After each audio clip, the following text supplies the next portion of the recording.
Coming up on episode 106 of Create If Writing, I'm talking about where I've been all summer and how to stay creative in the midst of storms. I can't go back to sleep, it's almost light. These restless thoughts have kept me up again tonight. Hello and welcome to Create If Writing. It feels really good to say that because it's been months since I've said it. And if you're listening to this episode and it's your very first one, welcome. What you don't know is I've taken a few months off, so I feel a little bit rusty coming into episode 106. And this is a little bit of a different episode. I'm releasing it on a different day, and it's kind of prepping you for what's coming up this fall. So I'm really excited to be here. I'm so excited that you are here. I'm Kirsten Oliphant, and I'm the host for the Create If Writing podcast. This is the place for writers, bloggers, and creatives who want to build an online platform without being smarmy. We like to talk about email lists and social media and blogging and all those things. So I'm just excited to get back into that with you guys. I want to talk this episode about where I have been all summer, what actually went on. I want to talk about my current lease, which is what's going on right now. If you don't know, I live in Houston, and so I am lucky to be recording this at all. And I don't really believe in luck, so I'll say I'm fortunate. That's what I've been saying a lot, because I also don't like it when people are like, #blessed. Yes, I believe in blessings, but not slapped on things like that. We did not flood. We have power. Super thankful. So I want to get into that and also talk about creativity in the midst of storms. And then I'm going to end the episode talking about a lot of upcoming things. And this is going to kind of let you know the structure that I'm going to be moving to in my future episodes, which is going to have kind of a very heavy announcement part at the back instead of the front. So with that in mind, I want to get out of the announcement part of this episode and talk to you guys about this summer. So those of you who have been listening to the podcast for a long time know, or those of you who've found me in the meantime and been binge listening, I took the summer off of the podcast. And this was a really hard decision for me because I love doing this, whether I'm sitting in a room alone right now, talking to myself or interviewing guests. I love doing this, and it was a really hard thing, but we have 5 kids. They were all home for the summer. My husband was gone a ton, and I just didn't feel like I could keep up with something weekly. So I stopped my weekly emails, the quick fix, and those are starting up again too. And I stopped the podcast and took some time. I did do a lot of creating. I wrote a book and almost finished completely updating another book. So again, more on that at the end of the episode.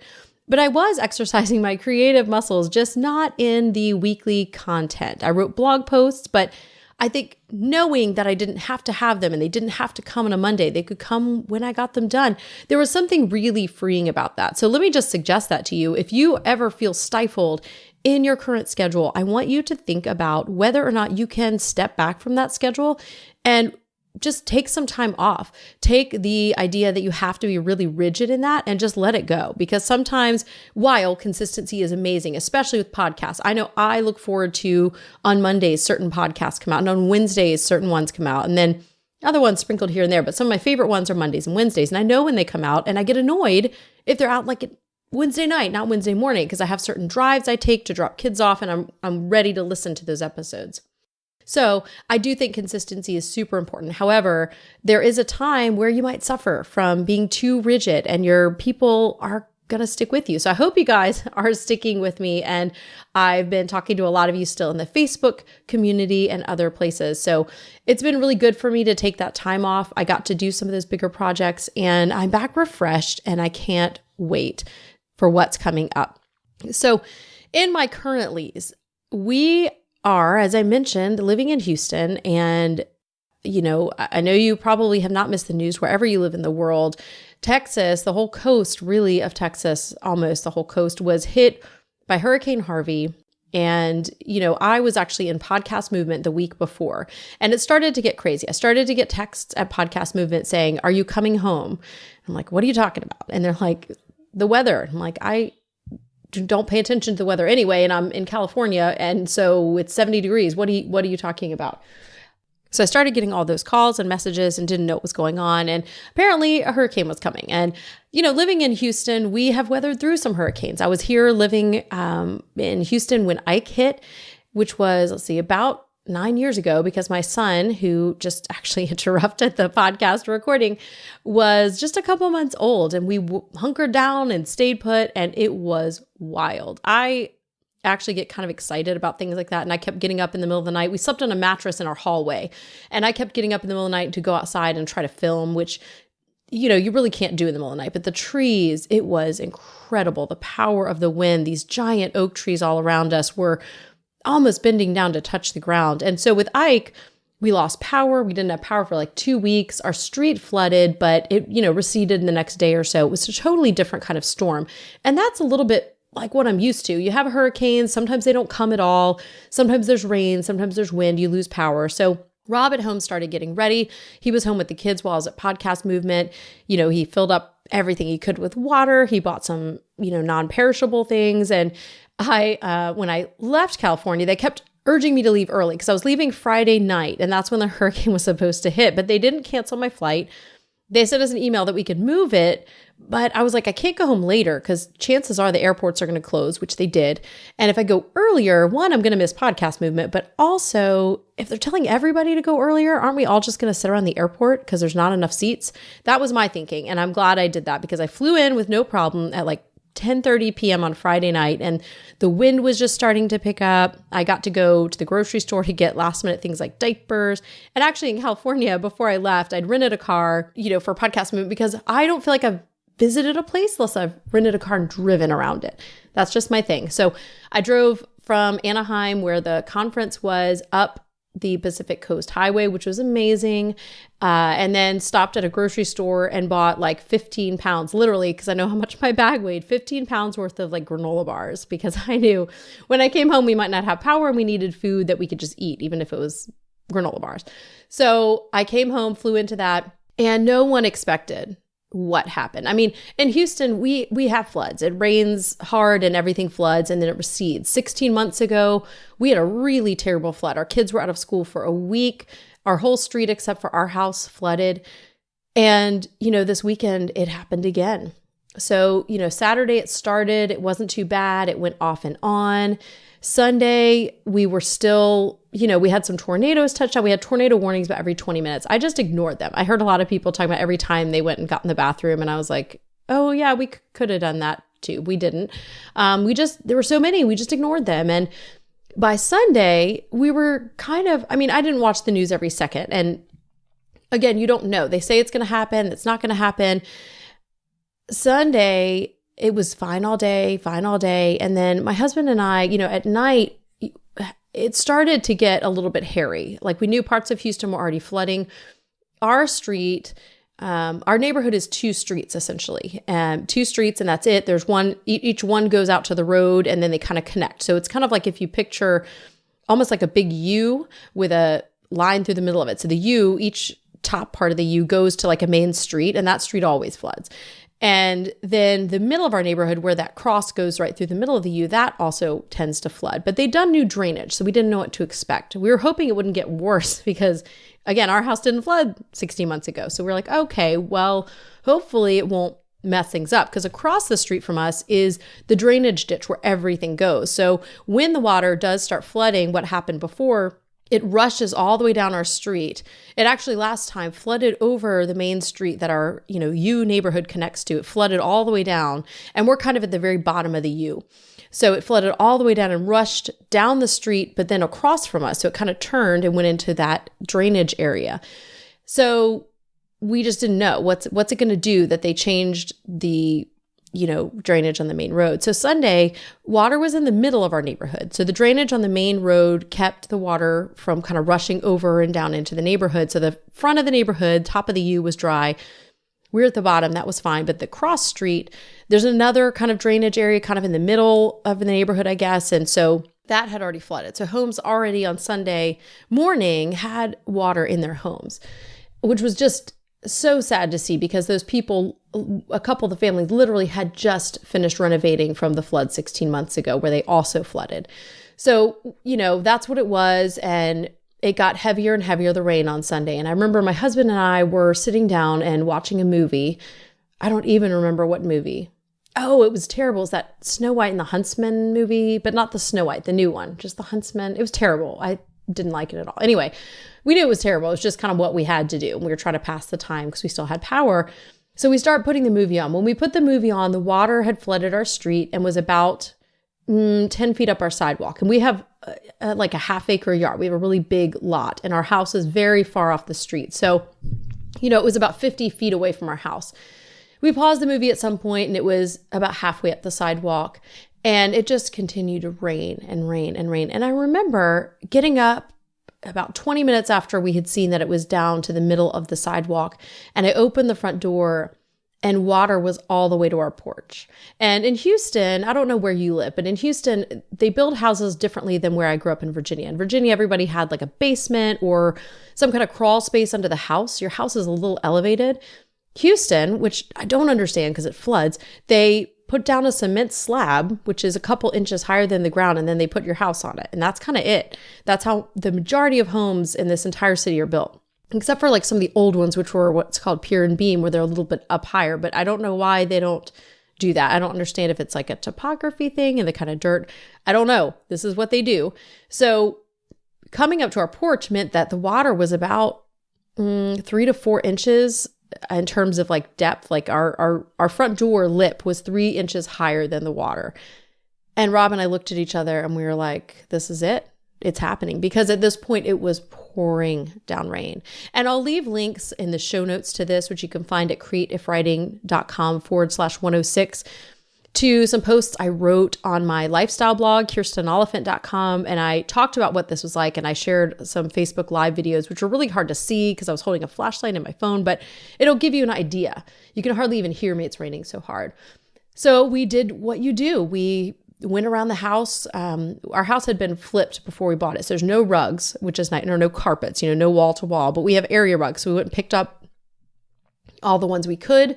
I went through my books and picked up books off the bottom shelf, and I was kind of being hopeful, not picking them up off the second bottom shelf, but the very bottom shelf. I picked up, any photo albums, anything. My wedding dress had fallen down in the closet. So I picked that up off the floor.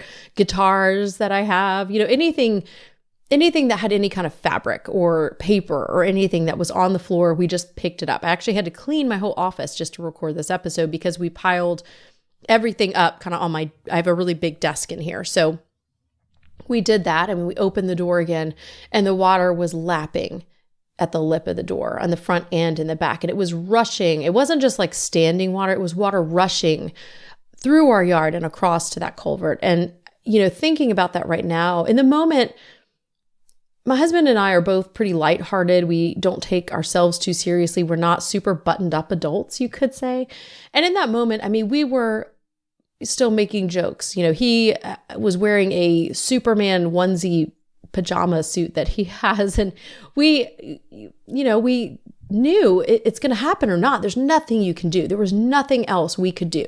We couldn't evacuate our house. Actually, from Saturday morning on, we could not get out of our house. And, so we were stuck no matter what.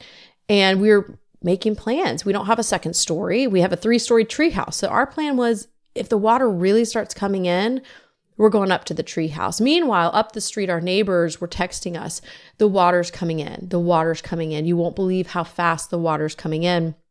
They have a second story, so they went up. And, in the moment, again, we were being lighthearted. We prayed about it, and we went back and watched our movie because we thought, it's gonna, if the rain doesn't slow, it's coming in, and there is nothing at all we can do. But again, thinking back on it now, I feel like the emotion of it is hitting me even more. Like it is, I think I've talked to some other people where the people in Houston now, when we hear rain next, it's going to be a visceral reaction. It's going to be, I've been waking up the last couple nights checking the windows and going to my kids' room to make sure there's no standing water. And it's like a type of post-traumatic stress. And I don't want to compare it to, what soldiers have been through in war, but I do think that there is a degree of that post-traumatic stress because of just how terrifying it is. And again, in the moment, I did not feel scared. I felt confident no matter what, we can't change anything. It's going to happen or not happen. We've done what we can. It's going to come or not. And I felt peaceful about it. We hugged each other, and I told my husband, one day this is just going to be a part of our story. This moment here is just going to be a part of our larger life story. And it is now, and it still is unfolding. But the water did not come in our house. And we are one of maybe 4 houses, maybe 5 in our neighborhood that did not get water. And I know this because now when you drive up the street, every house has in front of it piles of carpet, furniture, cribs, photographs, paintings from the walls, from just depending on how high the water came in, floor tiles, hardwood floors. I mean, it is so incredibly sad to see these like 4 or 5 foot high piles of people's homes out by the curb. Now, what is incredibly encouraging is seeing just how many people are out helping. And my brother and I actually, Rob watched some of our kids. My parents watched one, the baby, and my brother and I went out and tried to help. And every volunteer shelter we found had enough volunteers. So we were like, let's just go out on foot. We'll go to some neighborhoods we know were hit hard. We'll give people rides if they need them. If we can rip out carpet, we'll do that. And we could not find anyone who needed help. And now I know there are people who do still need help and did need help, but I think this is a testament to how much neighbors are helping neighbors. There were strangers, people came from Louisiana and other states and out of Houston with boats. There were airboat rescues going on all over the place. These were not paid people. These are people that drove from other places into the city, and local people too, with boats and giant, monster truck type cars with huge tires going to rescue people. It's been incredible. So my brother and I, we went out to help. We couldn't even help anybody. And actually people kept trying to help us. They kept trying to give us water. Do you need a ride? We're like, no, we're trying to give people rides. So it's been just a crazy, crazy week. And so as I wrap up kind of talking about this hurricane, I want to talk about creativity in the midst of the storm.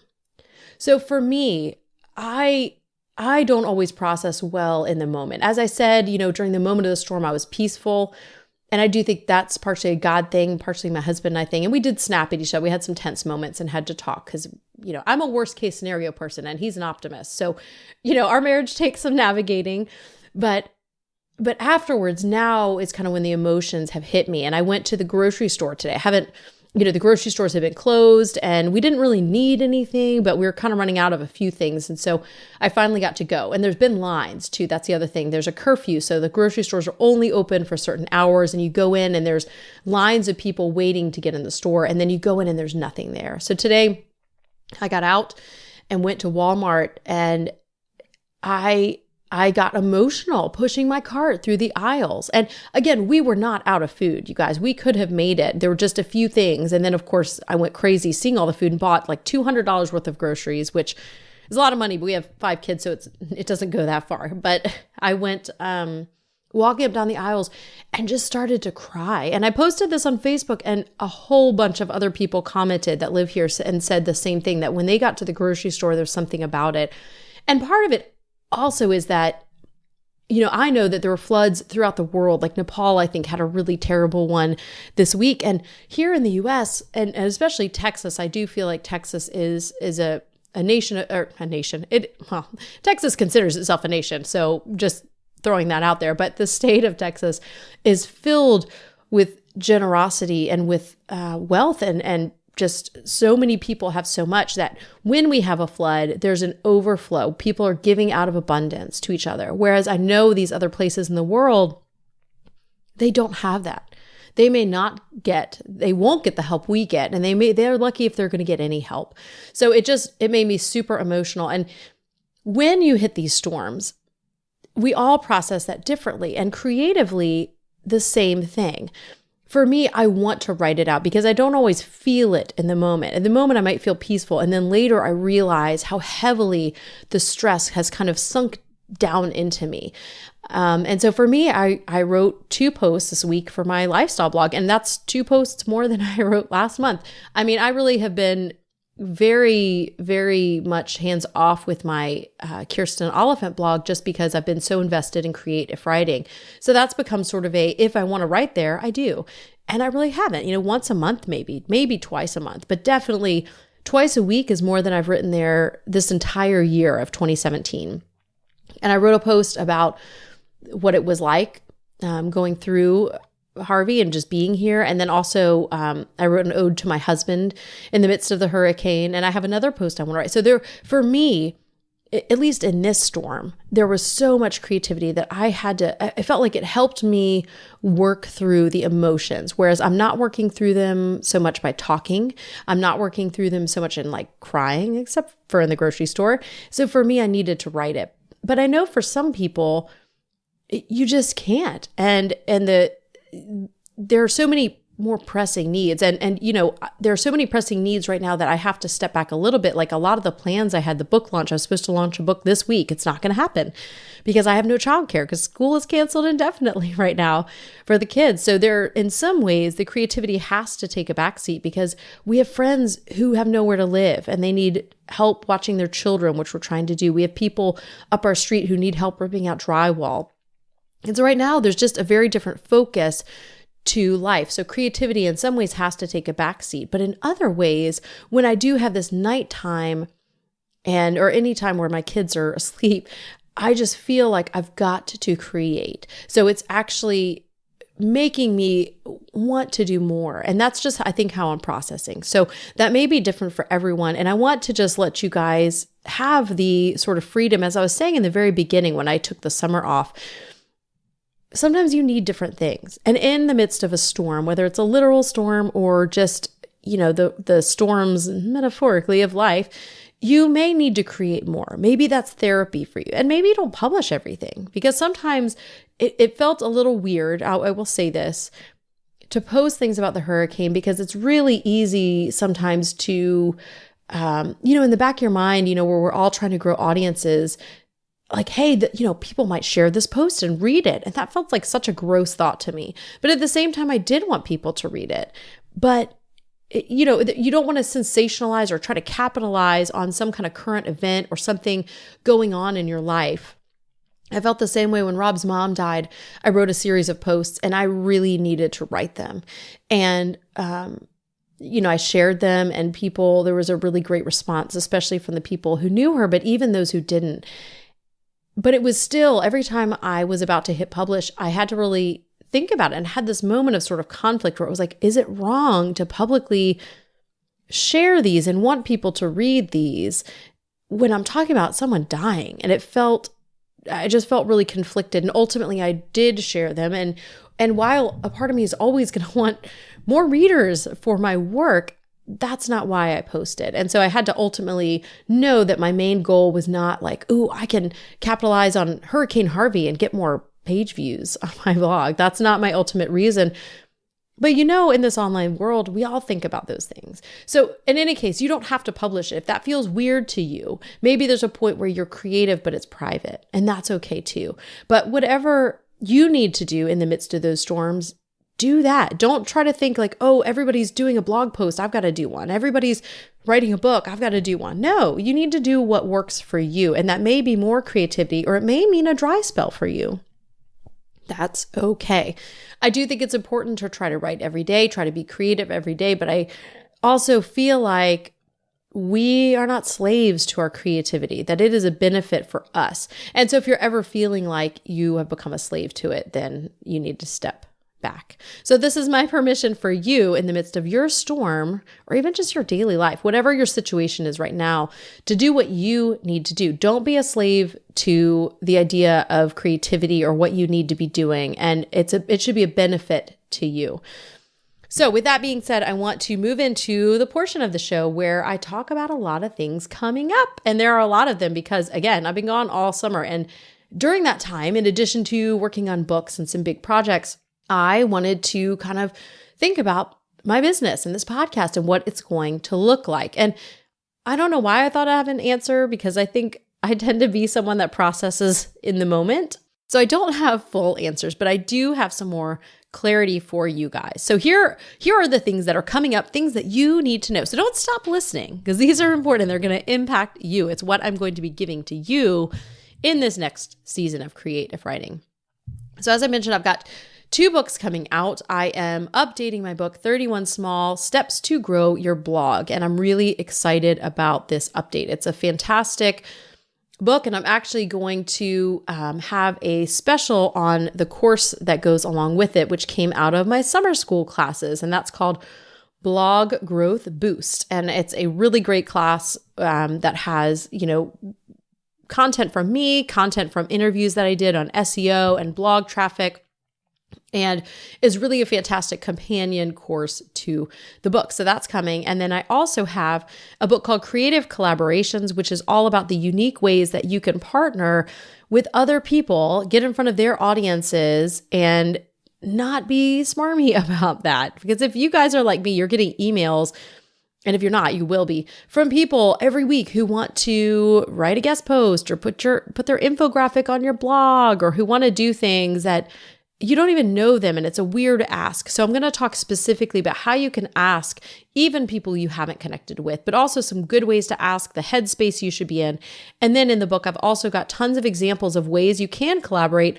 And I collaborated on the book by having different people who are successful at things like box sets, or having a podcast co-host, or any number of different kinds of creative collaborations, kind of giving their 2 cents about how to best do that. So I'm really excited about creative collaborations that will be coming up.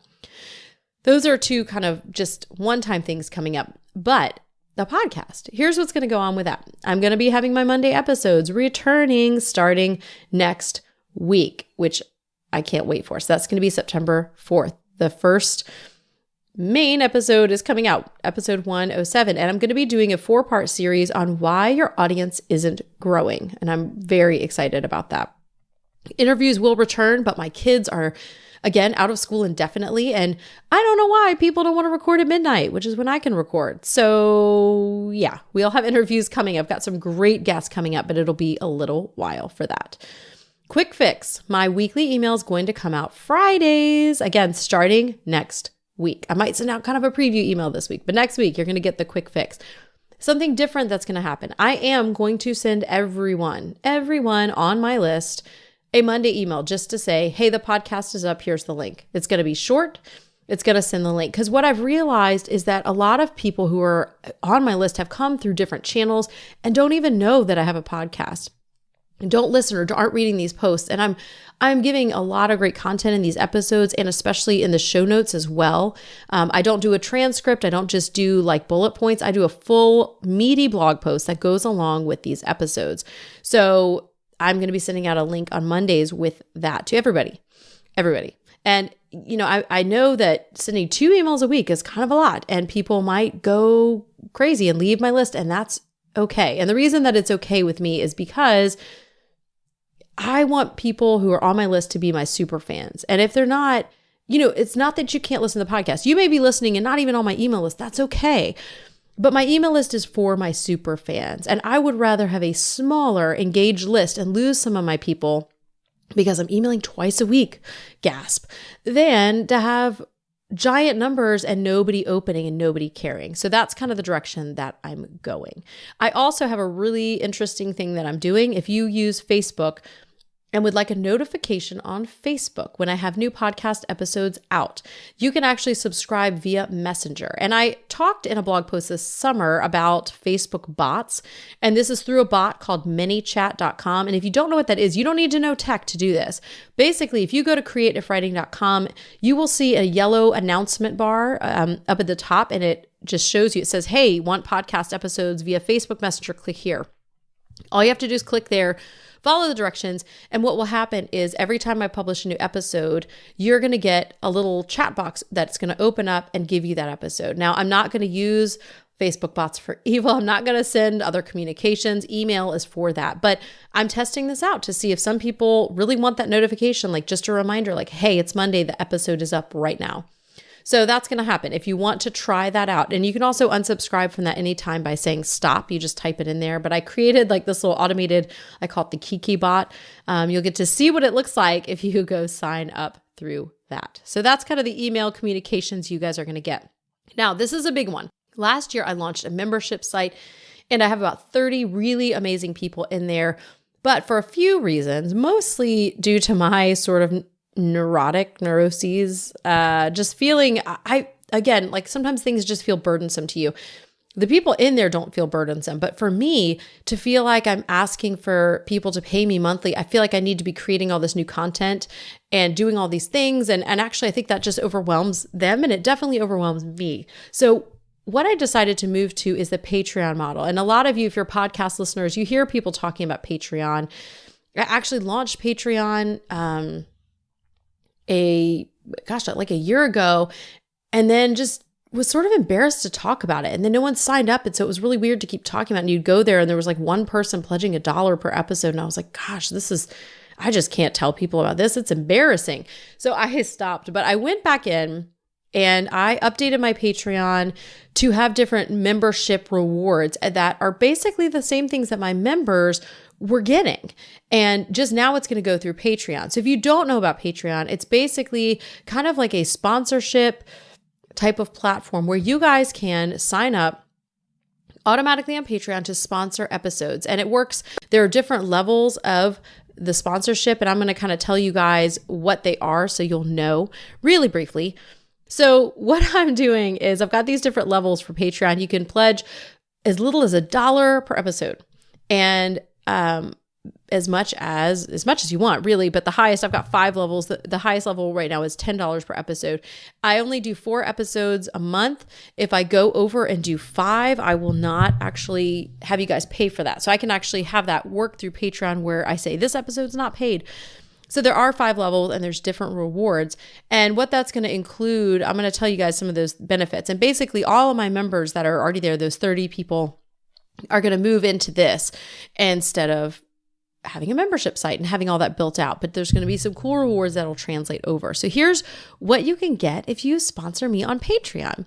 So the first level, and I had a lot of fun creating these, by the way, is Give Me Coffee or Give Me Death. And this is $1 more or $1 or more per podcast episode. And what you're going to get for this, which is essentially buying me a coffee a month, because $4 is pretty much what a latte costs. It includes a link to your book and blog on my People I Love page. So I'm creating a People I Love page on my blog, and I'm also going to link to this in my Facebook community. And this will be you, and you will be pledging $1 per month. So that'll be $4 a month. And you're going to get linked to on my People I Love page. The second level is part of the pack. And this, you guys have to go because you have to see the images. I, again, had a lot of fun with this. And you can find this at createifwriting.com/Patreon. That's Patreon. So part of the pack is $2 or more per podcast episode. And this is going to be a link to, again, each level that goes up includes what was before it. So a link to your book and blog on the People I Love page. And then also I'm going to have links in my quick fix email. So every week I've been having these, when I had the quick fix, if you're new and haven't actually gotten the quick fix yet, I feature a community member. So now these are going to be my patrons. So if I don't have as many patrons, hey, you're going to get featured a lot more. So I'm going to have links to you in my emails. My third level is on Wednesdays, We Wear Pink. And hopefully you know what movie that's from. If not, let's talk. That's going to be $4 or more per podcast episode, and it includes the previous things, but also this is the level where it really gets serious. So this is going to be 4 times 4. I can do math in my head, $16 a month. And this is going to get you into the Create If Community private membership area. And this is the reason I made this a little bit higher is because I have a free Facebook group. It's fantastic. You can find it at createifwriting.com/community. It's great, but it's growing a lot more rapidly. I feel like Facebook groups, once you hit a certain number, they kind of grow rapidly. I'm not huge, but it's like 1,300 people. So it's definitely getting up there. There's great conversations that happen. It's a really good place to be. The private group has about 30 members. And so we share a little bit on a deeper level. There's not as much need for me to police links. Like you can share links more freely in there because the people in there are not spammy. So people know how to do that. There's a lot more advice. There's a lot quicker response from me. So this is the level on Wednesdays We Wear Pink, where you get to sit at our table. You don't have to wear pink on Wednesdays, and you will get entrance to that. And that's really the biggest benefit for that $4 an episode level. And now we're moving into the 2 high end, which are I'm Your Huckleberry. Again, another movie if you know this one. And this is like for you guys. I was thinking about like a lot of these are like maybe girly, not so much, but not that you have to be a girl to do them, but they were like references. So this is a movie I love, but my husband also loves a lot. Actually, he loves Mean Girls too. You can tell him that I told you. It's not too much of a secret. So this is $7 or more per episode. This is going to get you all the things you've already gotten, plus access to my content library. So I have a lot of private trainings that I have done and private videos that are a lot of great content. It's like 30 videos. So this is going to get you access to that. So if you're like, oh man, I need to learn how to do this, you can check, I bet Kirsten's got a video, and I probably do. And then the highest level is put a ring on it, and that's $10 or more per episode.